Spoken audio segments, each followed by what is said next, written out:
All right, well, we're right at the top of the hour and want to say, first of all, Happy New Year, everyone. Welcome to 2024. Yay, we made it.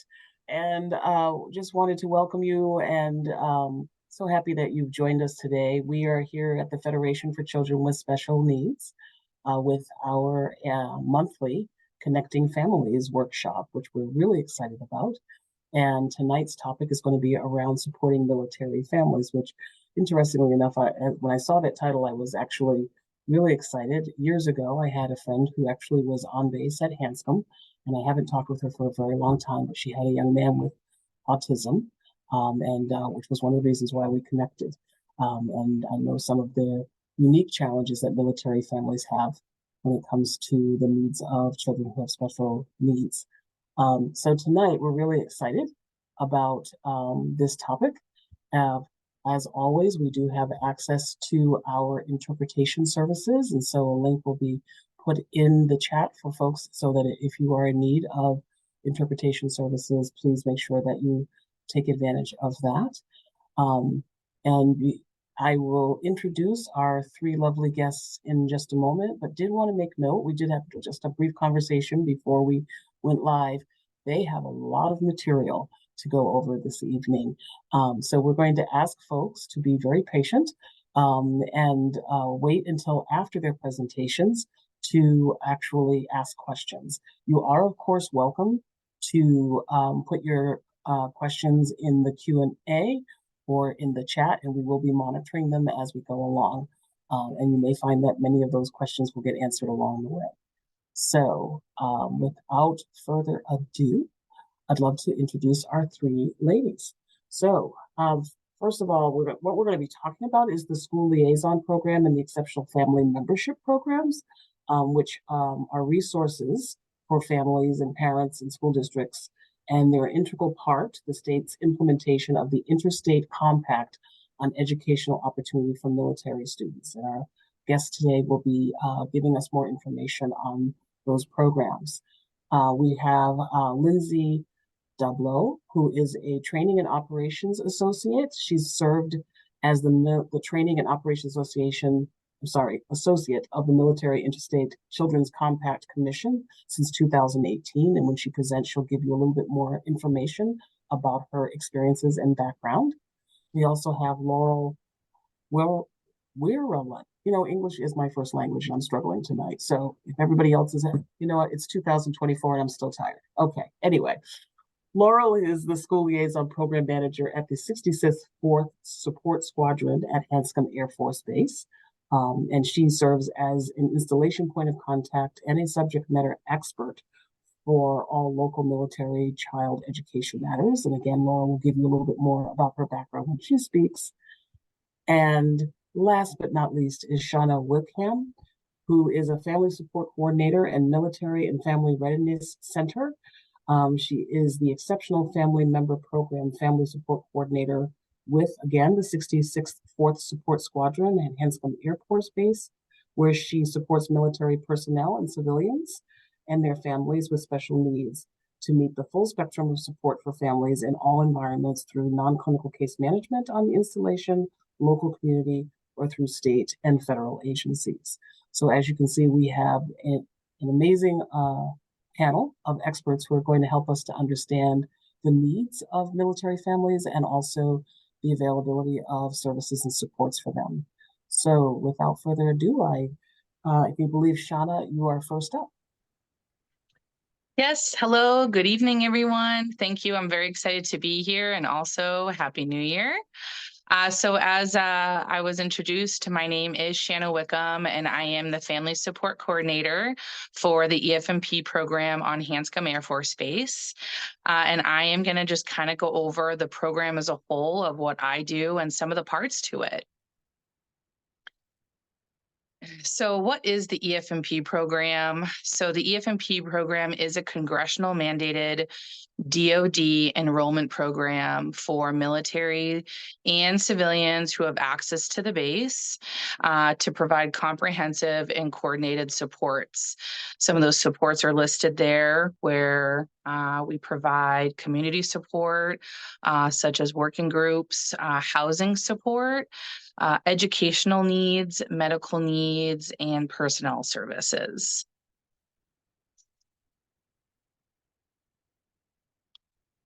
So a lot of individuals aren't aware that the EFMP program is actually created or consists of 3 separate components. So I am the family support section, which seems to be the focal point for the program. I do a lot of navigating with families on what kind of referrals they need when they're contacting the EFMP program. But then we also have the identification and enrollment. So that's sort of the starting line for the EFMP program. And that's overseen by the EFMP medical, or you might also refer to them as the special needs coordinator. We do have one on the installation as well. And I will put her information in the chat later, or I can send it to you guys directly. And then also we have the assignments and coordination section, or also referred to as EF&P assignments. So between medical, assignments, and family support, those are the 3 sections that make up of EF&P. This just gives you a little bit of a visual of sort of what I just went through. It gives you a couple bullets. Hopefully you can see it. I know it's sort of small, so I apologize for that. And we'll get more into a little bit more depth of each section of what everyone does. But this is just sort of a snapshot just to let you know that we're all here and we're ready to support. So we're going to start off with the beginning of this program. It is identifying and enrollment. So my special needs coordinator, or EFMP medical, is responsible for all enrollment and all disenrollment, which we'll get into a little bit later on. So in order to qualify for enrollment, it has to be an active duty member that has one of those special needs listed there. The special needs can be anything ranging from medical, such as potentially life-threatening conditions, or chronic, or physical, requiring follow-up care more than once a year. Our definition of chronic is the duration of 6 months or longer. So if they fall under that umbrella of medical, then they qualify as long as there's an active duty member in the household. There could also be a mental diagnosis, current or chronic, once again, or as well as inpatient or intensive outpatient mental health services within 5 years. So when you do enroll, you do for mental health have to stay enrolled within five years, unless otherwise documented by a healthcare provider. Also, assistive, that's also qualifies. So adaptive equipment, for example, and or educational. So it could be an IEP, school support, and things like that. So that also covers both. So you have to have those qualifications in order to enroll in the EFMP program.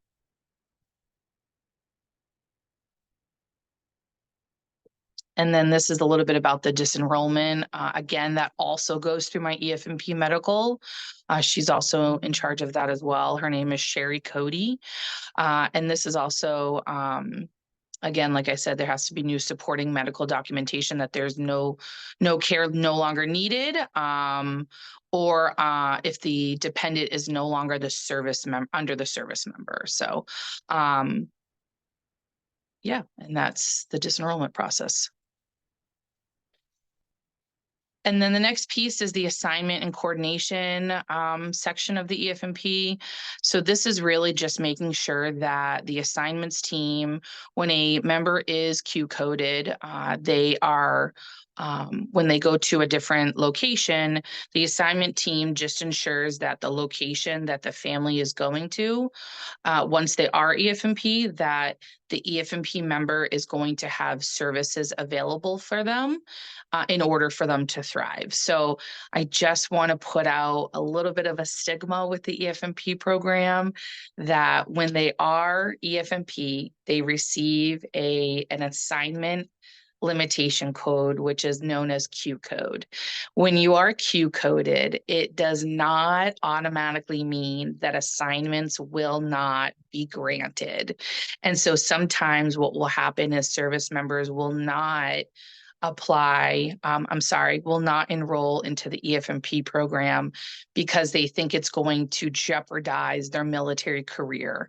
It does not do that. The only intentions of the EFMP program is to ensure that we are sending the individual who's EFMP to an area and location where they are going to thrive.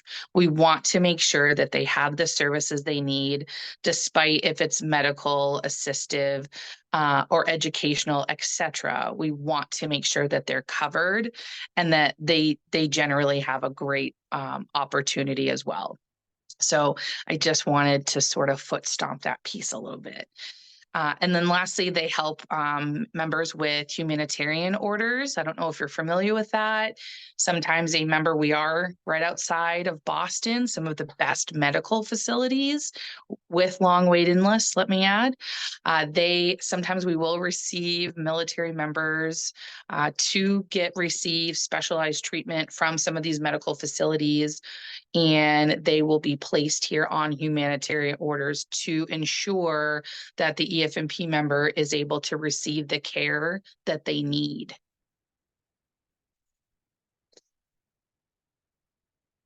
And then myself, I am the family support coordinator, and I help sort of navigate families through all those different channels of the EFMP program. In addition, I advocate for families. So when they have to, when they're first moving here and they have to navigate so many different moving parts, I try to make sure that I help them navigate and get linked up to what they need in order to also thrive when they're moving. Some of the other things I do is education outreach. So things like this, I think it's really important. I team up with other individuals and other organizations as well. Referral to other military and family support. I provide warm handoffs. So when members move, I make sure that the gaining EFMP member is aware of families that are coming to them when I know it. And then non-clinical case management, as well as early intervention information and local schools.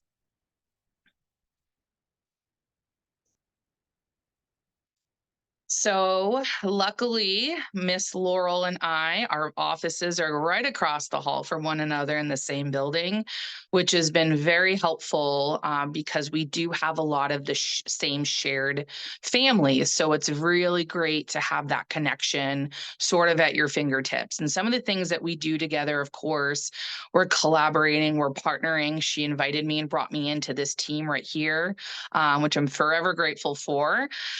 We provide educated related assistance. She helps me understand certain avenues so I can help my EFMP families. It's a lot of ebbing and flowing that we do with one another. She supports a lot of my events and some of my workshops and my play groups for families. And so it's a really great partnership for EFMP and School Liaison, as we definitely cross paths quite often. So we have a pretty close relationship with a lot of collaboration. So that's very important.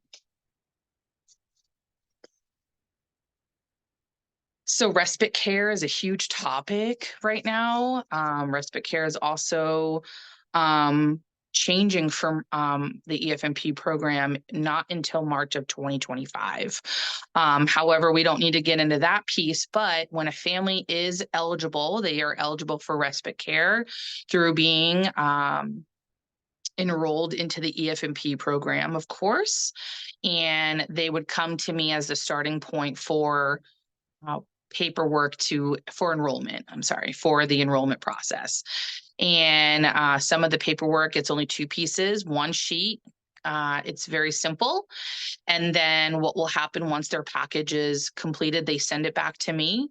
And then I distribute that to AFPC, the higher headquarters Air Force, with the medical team. And they review it and they will be determining what type of level of need that families will need. Level of need is hours, in a sense, is what they're referring to. So the intentions, and I'll just focus right now, there are changes, as you can see. It will be the highest level, level 4. So there's only 4 levels. We'll go down to 32 hours. Unfortunately, right now well, fortunately, it's actually 40 hours, and it will decrease, unfortunately. So that's a bummer.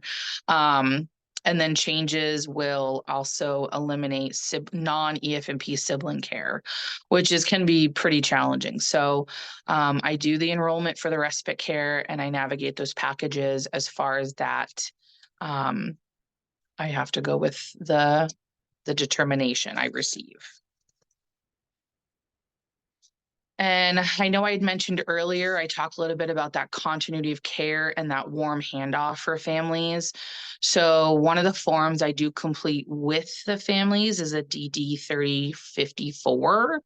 And the intentions of this form is exactly that, is to provide that continuity for families. And the form is broken up into 3 parts. So the first part is really just family demographics. Then it goes into a family services plan. And then the last page is the inter-service transfer summary, or we call it the ISTS. The ISTS is really only used for military members I support that are not Air Force. So I'll use that for all the other branches. As far as the other 2 plans, the intentions of the family plan is really for the EFMP coordinator to connect with the families and document everything that they really need help with and support with and referrals when they're going to move to their next location. So when they get to that new location, the family support coordinator there has already received my warm handoff. I've already connected the family with them. The coordinator at their gaining base already knows what the family needs, and things are already in the works. So that form is super helpful when families contact me for that. And just a little piece of that as well, that this doesn't only need to be completed when a family moves. So there have been times when a new family will just be entering into the EFMP program and they just have a new diagnosis, say they do have a child on the spectrum and they need a lot of services. Sometimes it's a lot of moving parts for families, especially when they're new to the special needs world, of how to navigate through that and what needs to be done. That is also my role, is they would come to me and I would help them organize it using a DD 3054 to help them sort of navigate who's responsible for what and sort of a timeline. So it just really supports them navigating through all that and through a new diagnosis. All right, so this video, I just want to let you know I did not make it. It is animated. I find it to be rather catchy. I was given to me by my higher headquarters. So it sort of ties in everything I just sort of briefed on. It's only a couple minutes long, and I hope you guys enjoy it.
I did not see anything come up. Yeah, if you have to omit it, that's totally understandable. I know Oh, I've no, had. I actually saw the video. I didn't realize no one else saw it. So let me see if Oh, I can reshare. okay.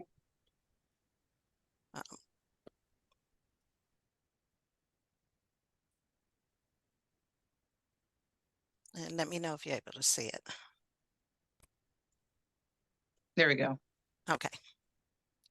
Let's start at the beginning.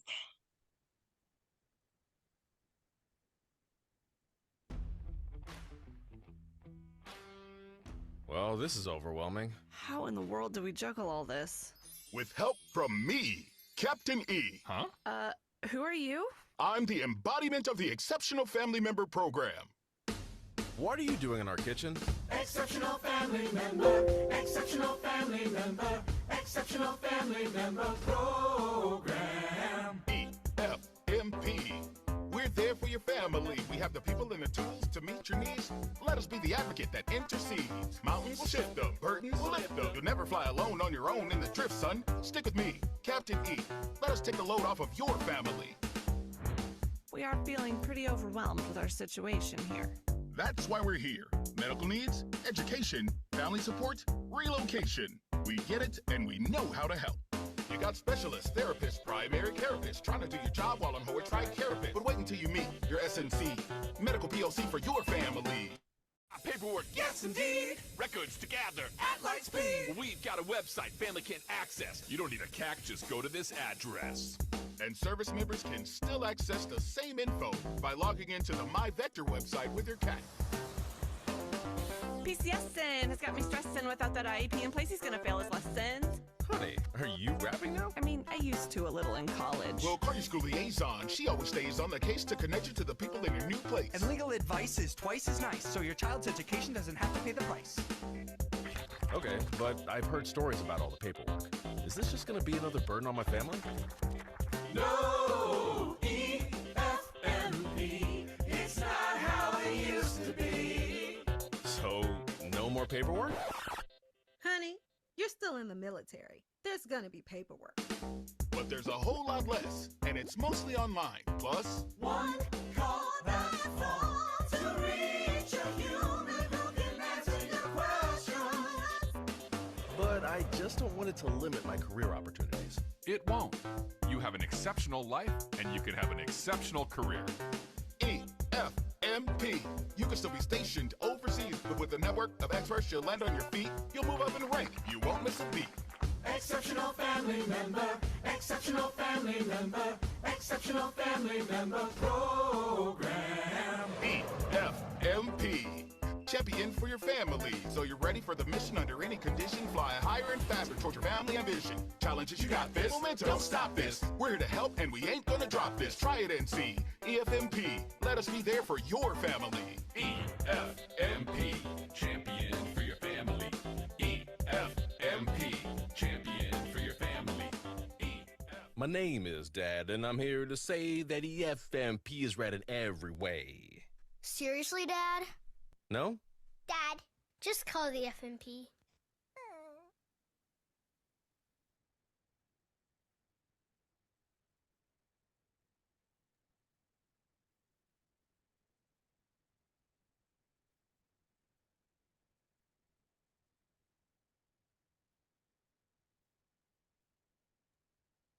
Okay, are we on to the second PowerPoint?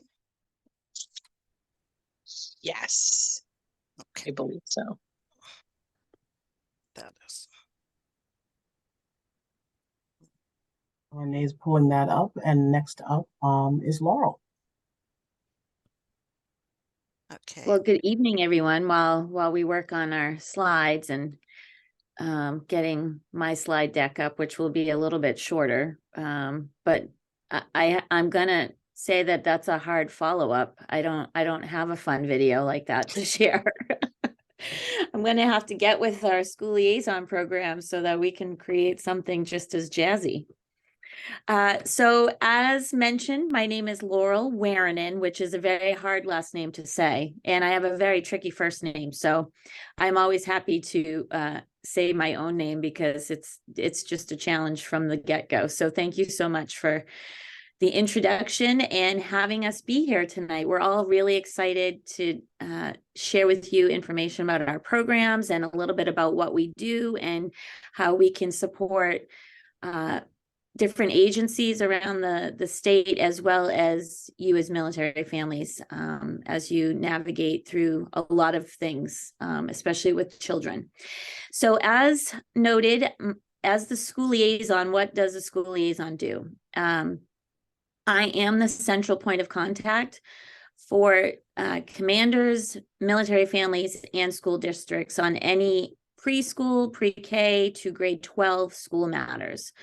So I work very closely with a lot of different districts. I work closely with base leadership, and I work closely with a lot of families.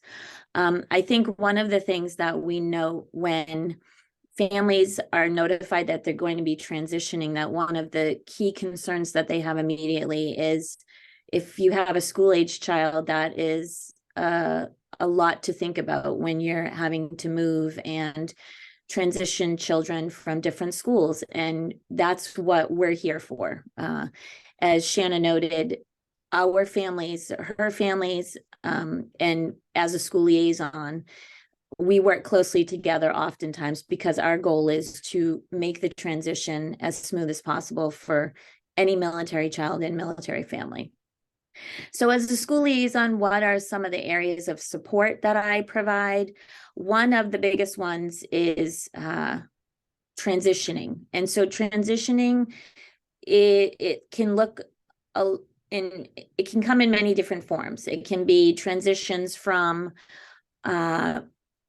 preschool to elementary school. It can be from middle school to high school. But one of the very large transitions that I support is when families are relocating, or the acronym PCSing, so permanent change of duty station. Those are very big transitions, and that is one of the key areas that I help support families with. And so as a family is notified that they're PCSing, in the school liaison realm, much like Shana was noting, I am notified of who will be arriving. So I am able to do a little bit of reach out before. I send a welcome letter. I can provide some general information about schools in the local area and on base, and help to at least get that connection started so that they know there's a person, being myself at that point, that they can contact with any school questions. So as families reach, they're determined they're coming to the state of Massachusetts, some of the questions that might come up are enrollment and eligibility. I think sometimes as military families have experienced, and for those that have joined us tonight, I might be speaking things that you have lived. When you come from different states or different parts of the world, schools look different. And so part of my job is to help guide them to resources and guidance for the state of Massachusetts. Enrollment and eligibility can be a little confusing for some families, because as you might live in the state of, let's say, Florida, you might be eligible if you live in one neighborhood to enroll in another district, where in the state of Massachusetts, residency does strongly guide your eligibility. So where your address is going to be probably your neighboring school will be where your children will attend school. And that can be a shift for some families, because in different states and across the world, it can look a little bit different. Enrollment can be some questions about that as well. It can include things like immunization records, and families oftentimes will be concerned about, how do I get records from one school to the next school? So those are things that I can help navigate. Those are concerning questions, and as families move, I am here to help you with those navigating questions, connect you to resources that can help answer those things. Placement is if a child is transferring during a school year. Placement is going to be from your gaining school. Placement will be the same as your losing school. So let's say you're in 7th grade in algebra or things like that. When you're receiving school, you enroll in your receiving school, your child would be placed in the same level of class. So that's placement. And then graduation requirements. As I noted, graduation requirements can look really different across the country and the world. So if you have a student that is transitioning during say, for example, their senior year, which military families do have those experiences, making sure that those graduation requirements are clear, and we work with the gaming school to help that student meet those requirements.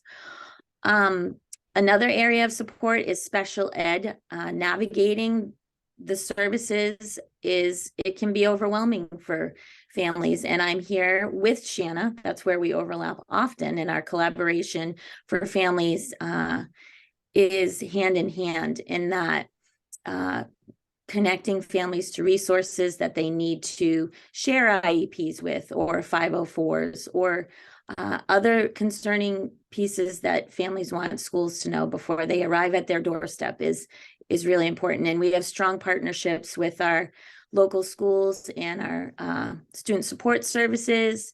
So connecting you as military families to those people is key. Some of the other things that I help support is local school navigation. If you live off base, I help with that connection as well.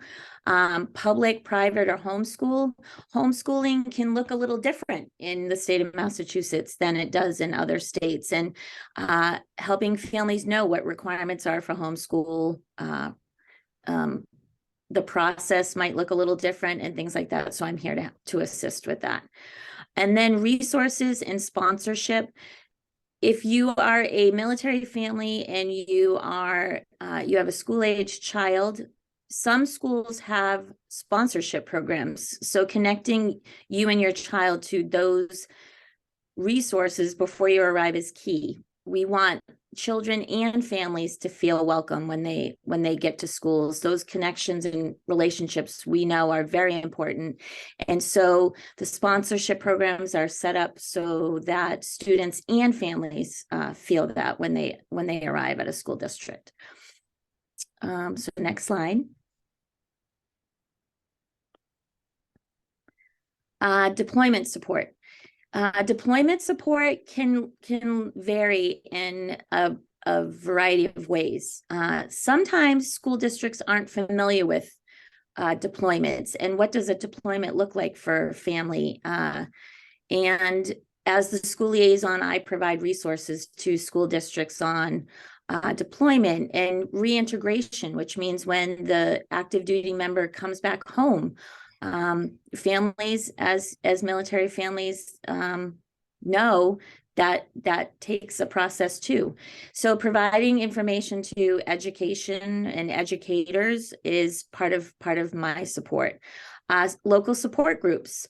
We have a variety of resources and support groups that I can help families connect to. Shana and I partner closely with our deployment. Our Military and Family Readiness Center, they have an event monthly that Shana works very closely with for deployed families as well as the EFMP families. And so we have a lot of partnerships that we can connect families to. The Military Interstate Children's Compact, I'm not going to steal Lindsey's thunder and talk too much about this, but as the school liaison, I work very closely with families on this. The compact basically allows for uniform treatment as military children transfer between school districts and member states. So I, as the school liaison, work closely with families and school districts to ensure there is compliance with the compact in the state of Massachusetts. And Lindsey will go into more detail about what that means and what that looks like. But if families were having concerns and had more questions about the compact in the state of Massachusetts, I certainly am a resource and a contact for families to help answer any questions. And then finally, who do school liaisons serve? So school liaisons provide support to Department of Defense total force members. So what does that mean? That means if you are connected to an active duty member, a retiree, a reservist, a DoD employee, if you have access to a military installation, I help support any question. I connect you to other school liaisons. There's a variety of things that school liaisons can assist with and support. And every branch has school liaisons assigned to each installation. I am the school liaison for the entire state of Massachusetts. So I support families on Cape Cod. I support families here at Hanscom. I support families in Western Massachusetts. So it's a very broad reaching. I have a very large net that I enjoy supporting. And with that, it connects you to a lot of different resources that, like members that are here tonight, I appreciate everybody joining so that we know each other's ability to support military families and military students. The last slide that I have is my contact information. And so if anybody here tonight has any questions at any time, please email me or call me. And then the link below is also the School Liaison website for my program too. So with that, I will pass the baton on to Lindsey so that she can share with you more about her program and the Military Interstate Children's Compact. Thank you, Laurel. Laurel and Shana left me way too much time because Laurel knows me. We've met in person several times and she knows I'm way too chatty. So as she's pulling up my slides, my name is Lindsey Dablow. I'm the Training and Operations Associate for the Military Interstate Children's Compact Commission, which is the national commission that oversees the state implementation of the Interstate Compact on educational opportunity for military children, which is a mouthful. We call it the Compact just to make it a little bit easier, and the national commission is called MIC3 or MIC3, whatever is easiest. And we really work through the Interstate Compact to address key educational transition issues that military families face due to frequent deployments or frequent moves of their parents.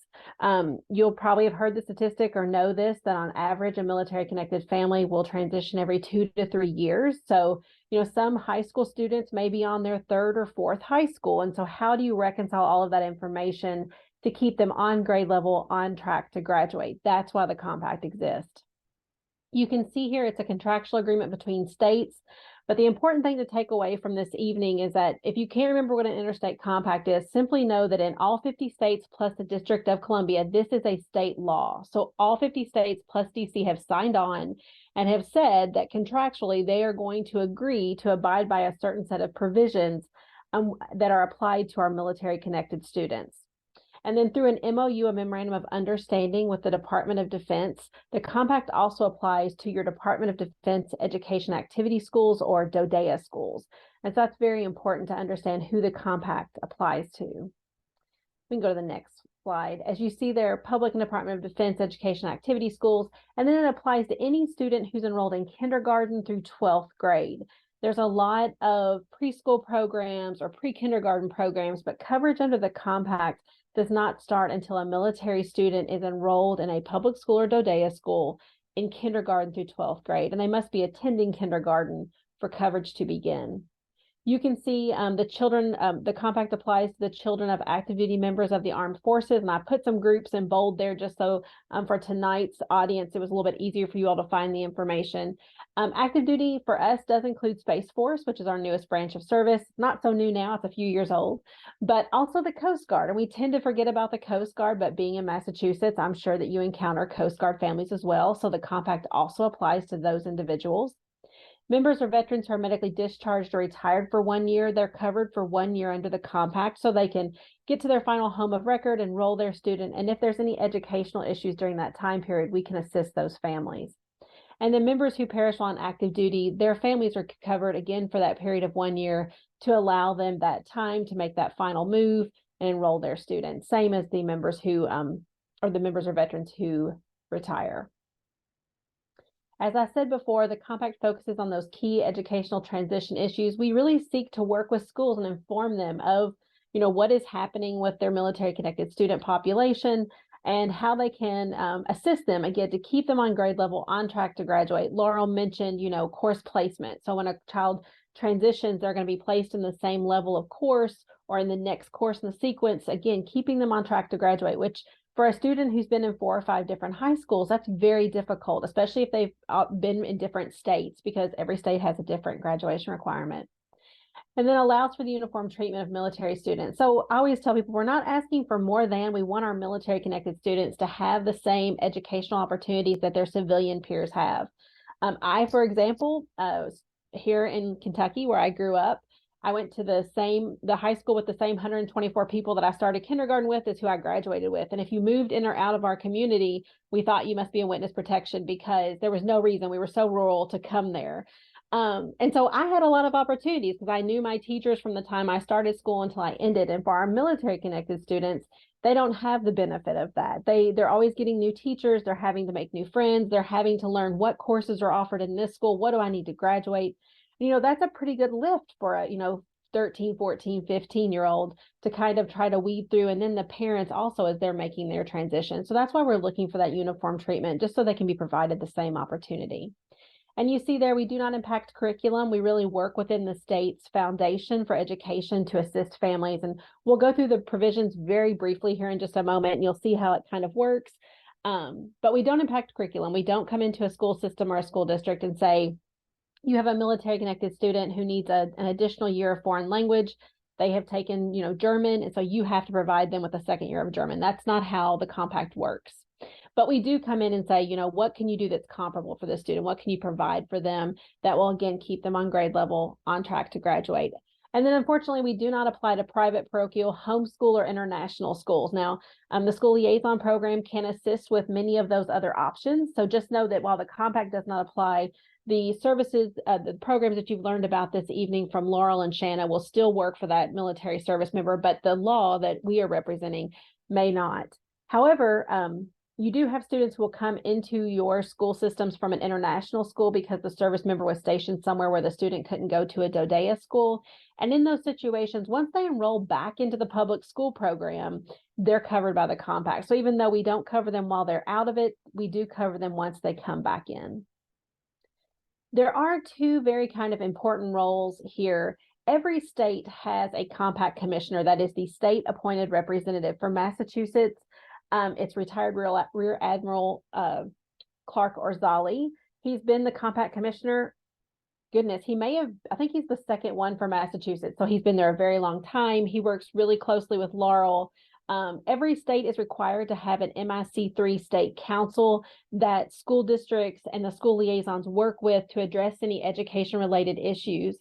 That commissioner is also responsible for making sure that your state abides by MIC3's rules, bylaws, and state statutes. So the compact is a little bit different than other education programs in that since we are a law, anytime we pass a rule, it's as if your state, the state of Massachusetts, has passed another law. So our rules have the force and effect of statutory law, and that's what gives us the ability to say to a public school, I understand that in a case where this would be a civilian student, you would be doing X, Y, and Z, but because Massachusetts belongs to the Interstate Compact, and this is a military connected student, we require you to do this for them.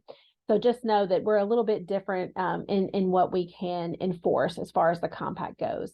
Most importantly, their most important job there is assisting those school liaisons and the military families with any compact related education issues. Laurel did not toot her horn enough. They work a lot of cases to assist families. If you want to look up, Commissioner Orzali's information, we do have an interactive map there you see on the screen on mic3.net, our website. There's a QR code that also takes you to it. You can click on any state. You'll find the 2 points of contact, the compact commissioner, as well as another individual. It's usually a school liaison or someone within the Department of Education that can assist families. So while you may have a family that's in Massachusetts right now, say they're headed to South Carolina, you can look up that information or direct them to that map and they can find their points of contact. We also list all of the contact information for the school liaisons on that map. So Laurel's contact information is on there. And again, if you're going to a different state, you can direct those individuals to who they can contact. Then the school liaison can put them in contact with the EFMP representative that is there to assist families. It's very important, especially for families. And I know Shana said this, that she always, kind of does that warm handoff with her families, and that's great. But if you happen to have a family who maybe needs a little bit more assistance, you can always go to that interactive map and find that information. The other is the school liaison. I'm not going to go into Laurel's role at all, but she really didn't, and you can go to the next slide if you'd like. She really didn't toot her horn enough. They are really the hub in the middle of the wheel. They don't work for the commission. They obviously work for the Department of Defense, but the successful implementation of the compact doesn't exist without the school liaison. They help families with all kinds of issues, a lot of them not compact related. So they don't just work on the compact. There are so many different hats that they wear. But we do work cases at the national level for families, around 70 to 80 on average per year. But so many, 90% are resolved by the school liaison at that lowest level, which is great because that's the most effective, efficient outcome for the family. So if you haven't touched base with Laurel and you're in her area, please do so. I'm sure she'd love to know who she's supporting out there. On the next slide, we're going to get into a little bit of the provisions, and I'm going to breeze through these. And I say I'm going to breeze through these because there is so much detail that goes into each of these. So I would tell you every month the commission provides a Compact 101 training on our website, mic3.net is our interactive map, our events map. You can click on that calendar and it will give you the upcoming ones. Our next one is January 17th. They last at 6 p.m. in the evening. They last 1 hour and it goes way more in depth into our provisions. But just know that these are the areas that the law there in Massachusetts covers, the Interstate Compact. So educational records simply allows families to use unofficial or hand-carried documents to enroll and place their students in public schools or DODEA schools. We address immunizations. We allow families 30 days from the date of enrollment to get any required immunizations for their family member. We don't cover TB. That is a testing, non-immunization. So if schools require a negative test result, that's allowable. Kindergarten and first grade entrance. This is a huge one and is used quite often by military connected families. If a student was enrolled and attending kindergarten in their previous state, then to keep them on trajectory, the receiving school or the gaining school, as Laurel called it, has to allow them to continue on that pathway. So it keeps those students, once they're enrolled and attending in school, so they can again stay on grade level, on track to graduate. Course and educational program placement is a huge provision. It's what Laurel said. It was when she gave the example of, math or algebra. If the student is in the course, the gaining school has to allow the student to continue in that course. This also applies, though, to gifted and talented programs, as well as AP Honors, International Baccalaureate, National Honor Society. If the student was in those programs prior to transitioning, or if they were assessed to be in the program. So let's say at the end of the school year, they tested the gifted and talented, but didn't have the opportunity to participate in it. Then the gaining school has to allow that student to continue in that program, and then they can do an evaluation. So Laurel knows I really skimmed the surface on that one. There's so much more included in that than what I just told you. So I would highly recommend if you do reach out to Laurel, she can give you some more information. But also we touch on special education services. However, because the Individuals with Disabilities Education Act is a federal law, we do not supersede that. So for instance, when a state joins onto the Interstate Compact, we supersede any of its state rules and regulations as they are applied to military connected students, but we do not supersede federal. So we do adhere to IDEA and ADA, but we do provide an additional layer of support for military families where we simply state that the receiving school has to provide a comparable service to the student if they're on their IEP or 504, whatever's listed. But they don't have to provide the exact same program. And as Laurel again talked about, the differences from school to school and what that looks like. For these special education and services, that can be very different from school to school and DODEA, and a lot of it is based on funding. And so this frees up our public schools and DODEA schools to provide the services the student needs, then evaluate the student and make sure that they are then again getting those appropriate services that they need to flourish in that environment. The final slide here, not the final slide, but the final provisions here, placement and flexibility. This allows schools to waive any requirements that the student may have completed in the sending school district or the losing school district, however you'd like to refer to it. So you can waive courses if they've taken U.S. history previously, they don't have to retake it in your school district. Absences related to deployment activities. This grants school districts additional excused absences so that a service or a student can visit with their service member due to deployment. There is a lot of discussion, as I'm sure all the parents on tonight's call know, about social emotional health of our military connected student. When a parent is going to deploy for 6 months or a year or any time frame, it's very stressful on the family. And so this allows schools to give those additional excused absences to make a reasonable accommodation so that they can spend time with those service members. And then it allows them, when the service member comes back, again, to reconnect and reiterate themselves into that family dynamic. Eligibility for enrollment. This allows a student, if a parent is going to is going to deploy, this allows them to stay enrolled in their current school district, and that current school district cannot charge them tuition, even if they're living outside of the school boundary with a custodial parent. So whoever's going to be keeping that child while the parent may be deployed, this allows them to continue in their current school. And then eligibility for extracurricular participation. So this is a huge one. I think as adults, we all understand that the way we kind of acclimate ourselves into a new environment is to find people who have our same interests and our likes and dislikes. And it's no different for our military connected students. So under this provision of the compact, it requires the school to facilitate the opportunity for a student to try out regardless of deadlines. So the PCS, or permanent change of station, that Laurel talked about, that is usually during the summer and, around Christmas. And so, summer break, that's usually when you're holding cheerleading tryouts and football tryouts. And a lot of our military connected families miss those deadlines. Under this provision of the compact, the school is still required to facilitate that opportunity for the child to participate in those activities as long as the child is otherwise qualified. And so that's a very important one. And then it does put some requirements on the school to provide any information related to extracurricular activities, as well as have it posted publicly. And we had to do that based on a case that we had a couple years ago. And then finally, graduation requirements. Since that's our goal, is to help military connected students graduate on time. There are several different provisions here as far as waiving. If similar coursework was completed in another school district, we can waive certain requirements. Allowing exit or end of course exams instead of, or allowing national achievement tests like ACT, SAT, instead of exit or end of course exams a student didn't have the opportunity to take in a former school. Most importantly, though, is that third bullet, our reciprocal diploma. So this does allow a student, let's say they come into a school district and the school counselor realizes they're not going to be able to graduate on time because they're missing certain requirements. If they were eligible to graduate in the sending school or in the losing school, this will allow that receiving school or gaining school to reach back and do a reciprocal diploma. I'm sure Laurel has worked on these. These are usually all facilitated by the school liaisons. The only time I ever get involved in this is whenever we're talking about, is it covered under the compact or not? So this is a great opportunity to reach out. But I would say the reciprocal diploma is one of the more widely used provisions. That and kindergarten entrance age are two of our more widely used provisions for military connected students.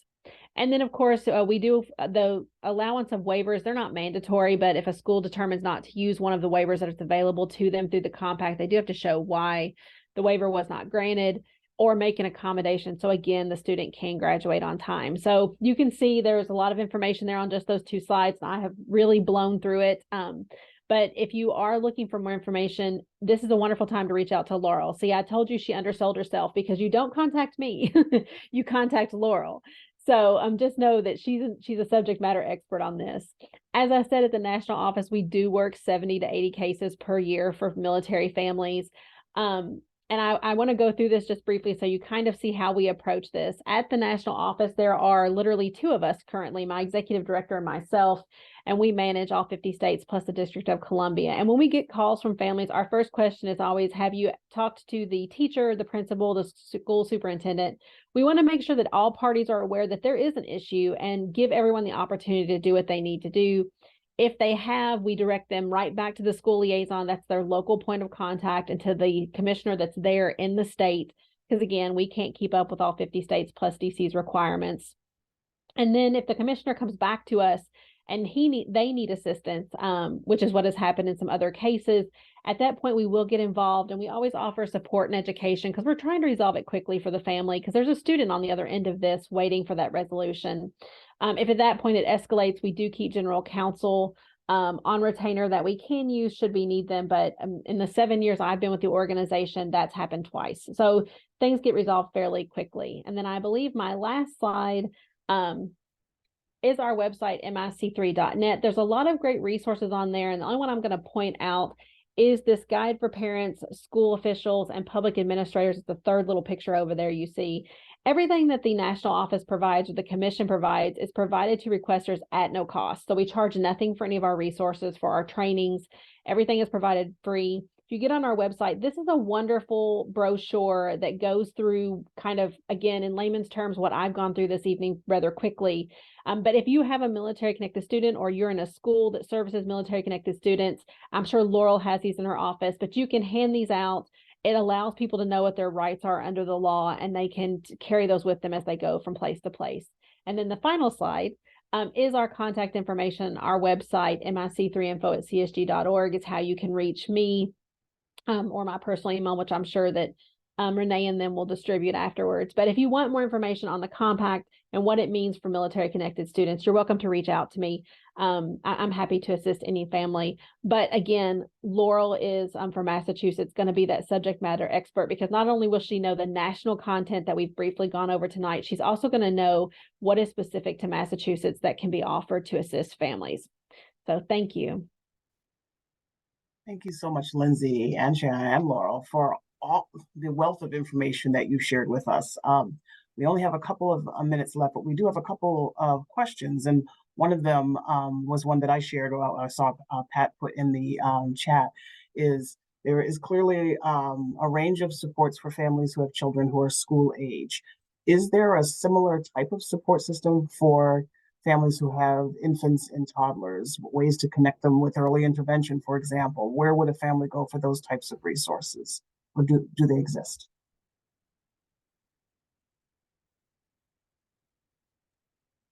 So they could absolutely come through me, even though if they're not EFMP, that's still okay. I'm never gonna say no to a family that needs support.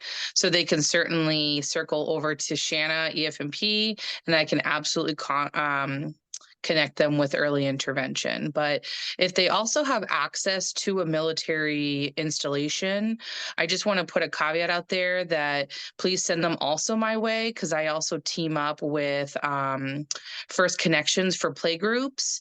And if they have access to the installation, children from infants through 5 years old, because typically they're in school, I have playgroups on Tuesdays. They're going to be starting up at the end of January. So if they have access to the base, please send them my way and I can connect them to that. Thank you so much for that. Laurel, I hope you're prepared for all of the calls you're going to be getting in the near future. Give thanks to Lindsey. Also just wanted to ask another question. We have a mom who is a Gold Star widow with a son on the autism spectrum. And she is wondering whether or not there are any supports in the area for Gold Star families. So I'll also take that one. So Military Family Readiness is the organization that I am in, Building 1240. And I have a POC who actually works with Gold Star families. So if that individual somehow wants to get connected to me, or I can, I'll provide the Military Family Readiness phone number and the POC name for Gold Star families so we can get that connection going as well. Fantastic. All right. And yes, we will be uploading, of course, this recording and the PowerPoint slides to the Federation website. So you will have access to all of the information again after this presentation. So we want to thank all ladies again for all of the wonderful, rich information that you shared with us. Thank you for your service to our country. We really do appreciate that. And also just want to give a shout out. There are some exciting things coming from the Federation for Children with Special Needs in the future, not the least of which is the Visions of Community Conference that's coming up in March. I believe it's on the 9th. So please make sure that if you haven't already looked for that information, to take a moment to go to the Federation website and look for updates on that upcoming conference. It's going to be another one of those incredibly rich conferences with tons of information. And as I always call it, virtual or in person, it's still, to me, the homecoming event for all families who have children with special needs. It's a place where everybody gets you. So look forward to that, as well as other things that are coming in the very, very near future. Not the least of which is the launch of the Caregiver to Caregiver Respite Network that's going to be happening later on this month. We're very excited. So without further ado, I know that people have very busy calendars. Thank you again for joining us this evening on our inaugural Connecting Families for 2024. We look forward to seeing you again next month. And always remember that if you ever have a question for anything regarding education or special health needs in the state of Massachusetts, use One Stop Place as the Federation for Children with Special Needs. If we don't know the answer, we will find it for you. So we look forward to working with you again in the future. Have a wonderful night, everybody. Thank you.